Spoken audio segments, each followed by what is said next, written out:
అందరికీ praise lord. దేవుని నామానికి మహిమ కలుగును గాక. మీరందరూ బాగున్నారు కదా? మీరు పెడుతున్న ప్రతి ప్రార్థనకి వచ్చి అనేది మేము ప్రార్థన చేస్తూ ఉన్నాం. మా ఆశంతో ఒకటే, ఎక్కడైతే మీరు తృణీకరించబడ్డారో, ఎక్కడైతే వెలివేయబడ్డారో, ఎక్కడైతే గుండెలు పగిలేలాగా ఏడ్చారో అదే స్థలాల్లో నా ప్రభు మీ అందరిని హెచ్చించబోతున్నారు. విశ్వాసంతో ప్రార్థన చేయండి. ఘనమైన విజయాలు ఖచ్చితంగా మీరు అందరూ అనుభవిస్తారు. God bless you all. ఈరోజు సేవకుడిగా నా 2 చేతులు జోడించి మీరు క్షేమంగా ఉండాలని, మీరు దేవుని ఆశీర్వాదాలు అనుభవించాలని, తగిన కాలం వచ్చినప్పుడు ఫలమిచ్చు చెట్టు వలె ఉండాలని కోరుకుంటూ ఈ సలహాను మీతో పంచుకుంటున్నాను. కొంతమంది వ్యక్తులతో మీరు చాలా జాగ్రత్తగా ఉండాలి. ఇది కడవరి దినాలు. మీ భక్తి జీవితాన్ని పాడు చేయాలని, మీలో ఉండే పవిత్రతను తీసివేయాలని, మీరు నాశనం అయిపోవాలని, మీరు కృంగిపోయి కన్నీటి మధ్యనే మిగిలిపోవాలని అపవాది మీ బ్రతుకులను పాడు చేయడానికి ఎన్నో ప్రయత్నాలు చేస్తూ ఉన్నాడు. జాగ్రత్త. మీ స్నేహితుల్ని వాడు వాడుకోవచ్చు, మీ బంధువుల్ని వాడు వాడుకోవచ్చు, మీరు ప్రేమిస్తున్న వారిని కూడా వాడు వాడుకొని మీ విశ్వాస జీవితాన్ని పాడు చేయడానికి ప్రయత్నం చేస్తున్నాడు.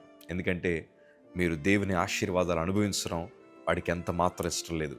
అందుకే ఇలాంటి వారితో జాగ్రత్తగా ఉండండి. అలాంటి వారు తెలుసా?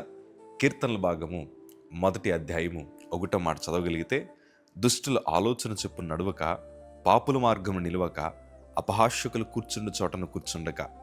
ఈ 3 కూడా మీ ఆత్మీయ ఆరోగ్య సూత్రాలు. దుష్టుని ఆలోచన చెప్పు నడవద్దు, పాపుల మార్గమును నిలవద్దు, అపహాస్యకులు కూర్చుండు చోటను కూర్చోద్దు. ఈరోజు మన ఇంటికి వస్తున్న వారిలో ఇలాంటి లక్షణాలుంటే మీరు అప్రమత్తంగా ఉండండి. దుష్ట ఆలోచనలు మీకు ఇచ్చేవారు ఉంటారు. అంటే మిమ్మల్ని చెడగొట్టి, ఇంకెన్నాళ్ళు భక్తి చేస్తావు, ఇంకెన్నాళ్ళు ప్రార్థన చేస్తావు, బయట ప్రపంచం చూడు ఎంత బాగుందో, నువ్వు తప్పు చేస్తే సుఖంగా బ్రతకొచ్చు, నువ్వు తప్పు చేస్తే డబ్బులు సంపాదించవచ్చు అని దుష్ట ఆలోచనలు ఇచ్చే స్నేహితులు నీ చుట్టూ ఉంటే నువ్వు జాగ్రత్తగా ఉండు. వారి సహవాసానికి ఎంత దూరంగా ఉంటే అంత మంచిది. మీ కుటుంబాలు ఖచ్చితంగా ఆశీర్వదించబడతాయి. పాపుల మార్గం నిలవద్దు. కొన్నిసార్లు నీకు అనిపిస్తూ ఉంటుంది, ఆ పాపం చేస్తున్న వాళ్ళే బాగున్నారు కదా, ఆ దొంగతనం చేస్తున్న వాడే బాగున్నాడు కదా, ఆ వ్యభిచారం చేస్తున్నామే బాగుంది కదా, మనం కూడా ఆ మార్గంలో నడిస్తే మనం కూడా సంతోషంగా ఉంటామేమో, మనం కూడా వారికిలాగా తిరిగితే మనం కూడా ఆనందంగా ఉంటామేమో అన్న తలంపులు నీకు పెట్టేవారు ఉంటారు. జాగ్రత్త. పాపుల మార్గం నిలవకుండా పవిత్రమైన మార్గంలో నువ్వు నడవగలిగితే ఖచ్చితంగా నీ కుటుంబాలు క్షేమంగా ఉంటాయి. అంతెందుకయ్యా, అపహాస్యకులు కూర్చుండు చోటను కూర్చోవద్దు. నీ పక్కన కొంతమంది కూర్చొని వాళ్ళ కోసం వీళ్ళ కోసం మాట్లాడే స్నేహితులు ఉంటారు.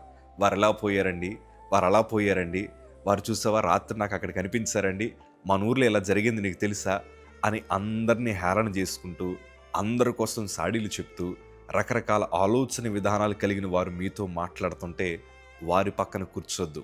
అంతెందుకు, మందిరాలకు మీరు వెళ్తున్నారు కదా, మిమ్మల్ని వాక్యం వినకుండా చేసేవారి పక్కన అస్సలు కూర్చోద్దు.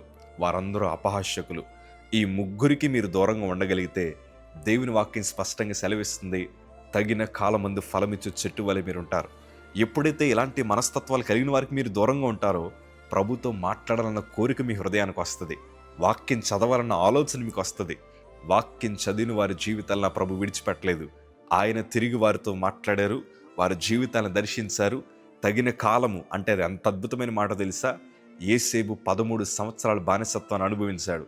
కానీ ఆ 13వ సంవత్సరం ముగించబడిన తర్వాత ఉన్నతమైన సింహాసనం ఎక్కించారు. ఎందుకో చెప్పనా? అతడు ఈ 3కి దూరంగా ఉన్నాడు. పాపం చేసే వారికి దూరంగా ఉన్నాడు, అపహాస్యకులకు దూరంగా ఉన్నాడు, దుష్ట ఆలోచనలు కలిగిన వారికి దూరంగా ఉన్నాడు. ఒంటరిగా బ్రతికినా పవిత్రంగా బ్రతికాడు. దేవుడు తన జీవితాన్ని ఉన్నతంగా దీవించాడు. అదే ప్రభులు వారు నీ జీవితాన్ని పరీక్షిస్తున్నాడు. మీరు జాగ్రత్తగా ఉండండి, మీరు పవిత్రంగా బ్రతకండి. మీ నీతికి తగినట్లుగా నా ప్రభు మీ నివాస స్థలమును వర్ధిల్లింపజేస్తాడు. God bless you.